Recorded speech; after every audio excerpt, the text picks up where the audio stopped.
Okay, now we're taking a look at the Unit 8, Lesson 3, Homework Day 4. This comes from pages 590 through 601 of the Core Plus Mathematics Course 3 textbook. We're going to start this time with question number 11, which happens on page 592.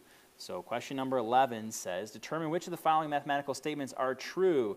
Explain how you know without the use of technology. So the first statement we're given is that the tangent of 45 degrees is equivalent to 1 over 2. 1 over 2, again, big reference point. That's a 30, 60, 90 degree right triangle. So what we're going to take a look at is this 30, 60, 90 piece. So I'm going to put in 30 across from the small side, 60 across from the square root of 3 side, and of course the 2 is opposite the 90. So tangent. Tangent, if you remember from SOHCAHTOA, tangent is the opposite over adjacent. Well, if you note, these are 45 degree angles. 45 degree angles implies, I have 60, 30, 90. There are no 45 degree angles in this piece. Okay, well, let's not get despaired by that. Let's go ahead and figure out what the other one might be. This being a 45, 45, 90 degree right triangle. In that case, the longest side we generally say is 1, and then that each of these sides then is square root of 2 over 2. Okay, so if that was the case, if I think about tangent to 45, tangent of 45 would have to be the opposite over adjacent. Well, if I look at what's happening here, the tangent of 45 actually yields square root of 2 over 2. It doesn't matter which one I use. The opposite over adjacent, square root of 2 over 2. That's actually 1, not a half.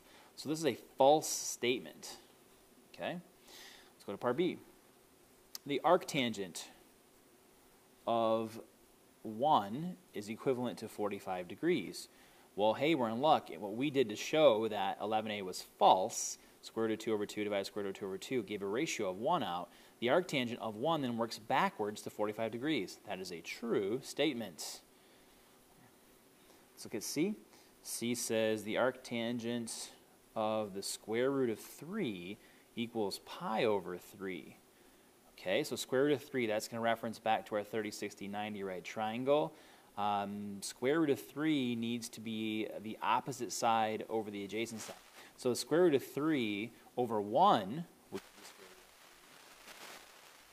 the square root of 3 is this side, and if tangent is opposite over adjacent, if I let this be the opposite side to 60, right, opposite side to 60, and the adjacent be this part, I can write a statement that says the tangent of 60 is equivalent to the square root of 3 over 1, which is the square root of 3. Now, one more thing, since this is a pi over 3, I should think, oh, I'm thinking in radians here. 60 is pi over 3.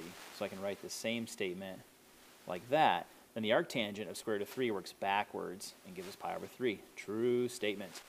And that answers question number 11.